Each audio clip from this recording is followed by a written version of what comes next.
Je m'appelle Bubba Herc et j'ai vécu une expérience de mort imminente à l'âge de 19 ans, et c'est ce dont je suis venu parler aujourd'hui. C'était en 2019 et je jouais au baseball en première année à l'université de Jacksonville, une école de première division dans le nord de la Floride. J'allais subir une opération pour une blessure au coude. Cette blessure s'appelle la chirurgie de Tommy John dans le monde du baseball. Mon attente en y allant était d'être opéré et de reprendre ma vie. Vous savez, le baseball, retourner sur le terrain et, je l'espère, aspirer à devenir professionnel. Je suis allé me faire opérer et lors de ma réunion préopératoire, l'infirmière qui était présente m'a posé toutes ces questions pour s'assurer de mon aptitude à être opéré et l'une d'entre elles ne m'a pas vraiment plu dès le départ. Et j'ai eu l'impression que mon opération n'allait pas avoir lieu pour une raison quelconque. La question était: êtes-vous allergique à l'anesthésie? Je ne connaissais pas la réponse car je n'avais jamais été sous anesthésie. Je lui ai donc dit non. Le lendemain, ils m'ont assuré que je pouvais être opéré et je me suis retrouvé dans la salle de préopération avec mon chirurgien et l'équipe de médecins qui m'expliquaient comment tout allait se passer. Il a dit: d'ici à ce que nous allions de cette salle de préopération à la salle d'opération, qui était à environ 5 mètres, vous serez sous anesthésie. Je vais l'injecter dans votre intraveineuse. L'opération durera 1 heure. Vous reprendrez votre chemin et vous serez de retour sur le terrain dans les délais que nous vous avons donnés. Et je me suis dit: d'accord, c'est pour ça que je suis là, c'est logique. Ils ont mis l'anesthésie dans mon intraveineuse et il a dit: vous allez être inconscient en quelques secondes. Ils l'ont mise dans mon intraveineuse et je ne l'ai pas nécessairement sentie au moment où ils m'ont dit que je devais la sentir. Ils m'ont emmené en fauteuil roulant dans la salle d'opération après l'avoir mise dans mon intraveineuse et j'étais toujours éveillé pour une raison quelconque. Je ne savais pas quoi penser, je ne savais pas quoi ressentir, car je n'avais jamais été sous anesthésie. J'ai juste fermé les yeux et essayé de m'assoupir et je me suis dit: peut-être que ça n'a pas encore fait effet. Au moment où je suis arrivé dans la salle d'opération, les médecins se préparaient à m'opérer car ils supposaient que j'étais sous anesthésie car je n'avais rien dit. Cela dure quelques secondes pendant que je suis dans la salle d'opération et ils sont vraiment sur le point de me couper avec leurs outils et j'étais toujours éveillé. En un éclair, je flottais au-dessus de la scène et je me suis vu sur la table d'opération depuis cet endroit au-dessus. Mon corps est devenu presque comme une ecchymose, violet, puis blanc comme un cadavre, et j'ai regardé d'en haut la machine de fréquence cardiaque passer de bip à bip. J'ai regardé d'en haut alors que je mourais sur la table d'opération et immédiatement, j'ai été projeté dans cette revue de ma vie où j'ai tout vu du début à la fin et j'ai été témoin de choses dont je n'étais pas nécessairement fier. Je veux dire, j'ai vu des moments où j'aurais pu faire mieux. J'ai vu des moments où j'ai eu l'occasion de faire savoir aux membres de ma famille ce que je ressens, dans le sens où j'aurais pu dire à ma famille que je les aime ou que je suis désolé dans les cas où j'ai choisi de ne pas le faire parce que j'ai laissé mon orgueil prendre le dessus. J'ai regardé tout cela dans ma revue de vie. J'ai aussi regardé de bons souvenirs et tout, mais après la revue de vie qui m'a été montrée, j'ai eu l'impression que cela a duré une éternité. J'ai eu l'impression que cela a duré dans l'éternité. C'était cool, la revue de vie, car j'avais la capacité d'être à nouveau dans les souvenirs aussi. Ce que je veux dire par là, c'est que je pouvais les regarder comme dans un film, je ne sais pas, un écran panoramique, mais je pouvais aussi être à nouveau dans les souvenirs, en les vivant du point de vue de chacun. Il y a eu un moment où j'étais enfant et j'avais un frère aîné, il s'appelle Sean, il a 4 ans de plus que moi, et notre père nous disciplinait quand nous nous disputions et il nous battait avec la ceinture. Je me souviens qu'enfant, je détestais absolument mon père pour ça. Mais dans ce moment de revue de vie, quand je l'ai vécu, je pouvais enfin voir d'où il venait. C'était presque comme si je pouvais me mettre à sa place pour comprendre pourquoi il faisait ça. C'était comme ça pour chaque moment de la revue de vie, où je pouvais rentrer à nouveau et le vivre du point de vue des autres. Quoi qu'il en soit, après la revue de vie, je n'ai pas pu m'empêcher de ressentir dans mes derniers moments conscients que je n'étais pas prêt à mourir. J'avais peur de ce qui allait suivre, car je n'avais pas vécu pendant que j'en avais l'occasion, et j'ai ressenti du regret. J'ai ressenti de la colère contre moi-même. Je ne sais pas. Je ne me sentais tout simplement pas bien de mourir à ce moment-là. Je n'étais tout simplement pas prêt pour ça. Mais après la revue de vie, ces pensées ont disparu, car mes pensées conscientes, cette voix dans ma tête, n'existait plus après la revue de vie. Elle s'est dissipée et j'ai été transféré dans un endroit qui était juste serein et profond. J'étais toujours vivant dans cet endroit, en fait, j'étais plus vivant que je ne l'étais sur Terre, sauf que je n'avais tout simplement pas la voix de ma tête. Tout dans cet endroit était d'un bleu de type cristallin que j'aimerais pouvoir décrire, mais évidemment, les mots ne peuvent tout simplement pas lui rendre justice. C'était presque comme si je voyais le monde extérieur du point de vue de l'intérieur d'un diamant. Tout était extrêmement brillant, et il y avait des combinaisons réfractées de lumière de chaque couleur de l'arc-en-ciel qui formaient une couleur universelle. Et c'était juste magique, et j'étais tout, et j'étais le temps.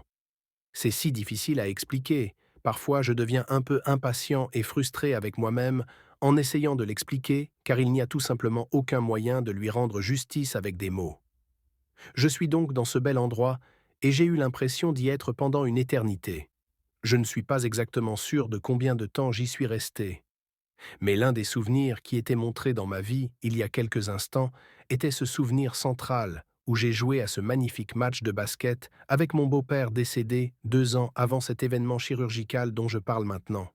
C'était très mémorable pour moi, j'avais 12 ans et nous avons simplement partagé ce match de basket très compétitif mais aimant qui, je ne sais pas, est resté gravé dans ma mémoire car je n'avais jamais vraiment ressenti ce type de joie et d'amour d'une figure paternelle.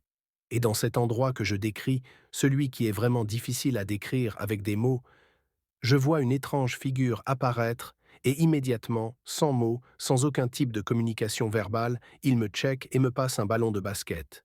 C'était Mike, c'était mon beau-père décédé 2 ans auparavant, celui que j'ai vu dans la revue de vie. Et nous avons recréé exactement ce même moment, sauf qu'il se passait en temps réel. Je n'avais pas 12 ans, j'étais dans le présent. J'avais 19 ans et aucun de nous deux n'avait de corps, ce qui était très étrange.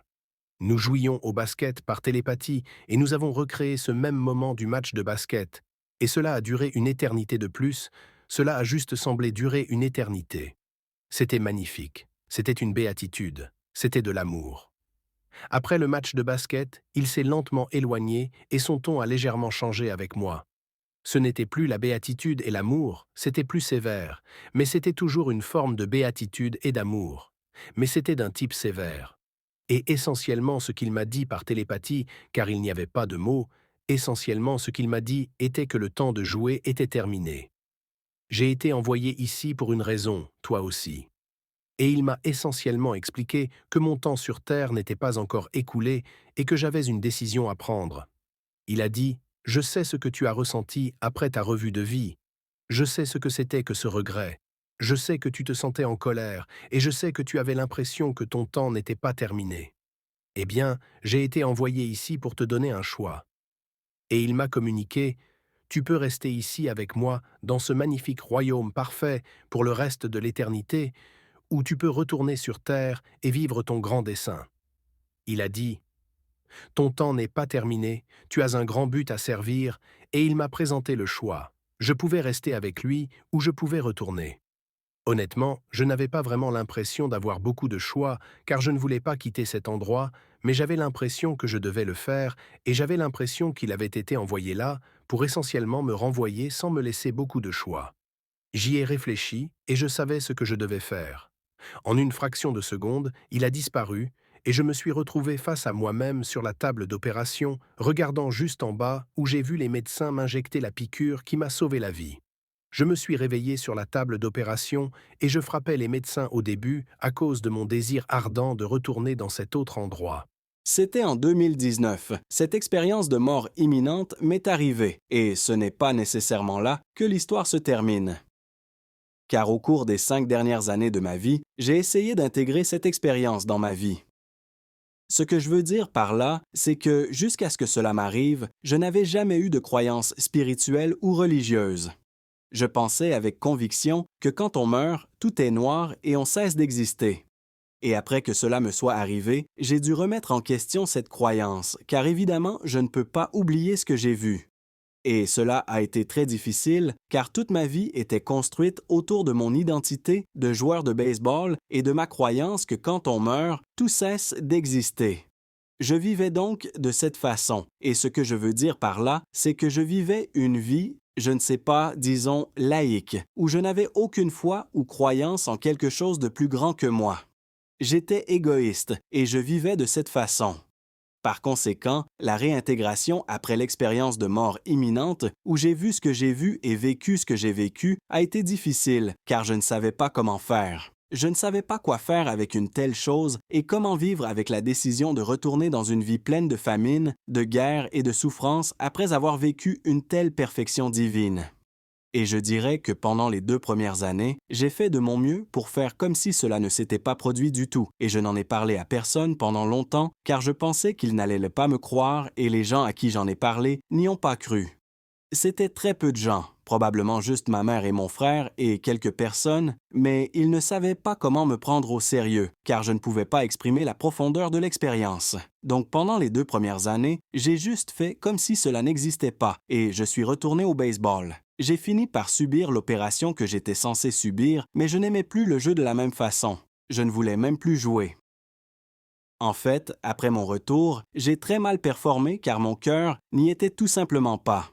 On m'a dit que j'avais un grand but et cela était toujours dans un coin de ma tête chaque fois que j'allais aux entraînements et aux matchs et je me disais quel est ce grand but, je ne pense tout simplement pas que ce soit le baseball. Et après avoir arrêté de jouer au baseball, environ 2 ans après l'expérience, j'ai été forcé de m'asseoir avec moi-même et de vraiment réfléchir à pourquoi je suis ici, quel est le but pour lequel j'ai été renvoyé vivre. Et j'ai commencé à faire tout ce que je pouvais pour me connaître, la nouvelle version de moi qui a foi en l'au-delà et qui croit que la conscience continue à vivre quand nous mourrons. J'ai réellement commencé à adopter cela 2 ans après. Donc, au cours des 3 dernières années de ma vie, j'ai évolué vers la nouvelle personne que je suis censé être, et je mentirais si je disais que cela n'a pas été accompagné de nombreux défis à cause de la peur. Il y a beaucoup de peur associée au fait de laisser tomber qui j'étais, et je travaille encore là-dessus et je ne sais pas si cela disparaîtra un jour. Mais la question que je me pose toujours est, si je ne suis pas la personne que je pensais être, alors qui suis-je? C'est une question si unique, car je ne sais pas s'il y a une réponse définitive. Donc, au cours des 3 dernières années, j'ai commencé à écrire et j'ai commencé à développer de nouvelles habitudes pour adopter la nouvelle croyance qu'il existe une puissance supérieure et qu'il y a une vie après la mort. Et j'ai juste commencé à prendre plus de risques et j'ai commencé à faire des choses qui comptent vraiment pour moi et à dire plus la vérité et je fais tout. C'est drôle, j'ai remarqué qu'à un niveau subconscient, j'ai commencé à faire tout ce que j'aurais aimé faire avant de mourir, et la raison en est que je veux m'assurer que la prochaine fois que je mourrai, je serai prêt et je ne veux plus jamais ressentir cette douleur ou ce regret ou cette colère envers moi-même dans mes derniers instants conscients. Et j'en suis venu à la conclusion que le but pour lequel j'ai été renvoyé vivre est simplement de m'assurer de ne plus jamais ressentir ce type de douleur, surtout dans mes derniers instants, car ce qui m'a tué au dernier moment, c'est qu'il n'y avait rien que je puisse faire à ce sujet. J'avais toute cette honte, cette peur, cette colère, ce regret, et à mon dernier moment, il n'y avait rien que je puisse faire à ce sujet. Je devais juste mourir avec ça, et j'aimerais qu'il y ait des mots pour décrire ce sentiment aussi, car la douleur, la colère et le regret ne rendent pas justice à ce sentiment. C'est misérable, c'est du chagrin, c'est du désespoir, car il n'y a rien que vous puissiez faire à ce sujet. Donc, au cours des 3 dernières années, j'ai commencé à développer un mode de vie qui garantira que je n'aurai plus jamais à ressentir cela. Et si je peux aider les autres à faire de même, c'est le but. Je pense donc que c'est le but pour lequel j'ai été renvoyé vivre, c'est de le vivre moi-même, et ensuite de donner ce même sentiment aux autres pour, je l'espère, aider les gens à s'assurer qu'ils n'auront plus jamais à ressentir ce même type de regret ou de colère.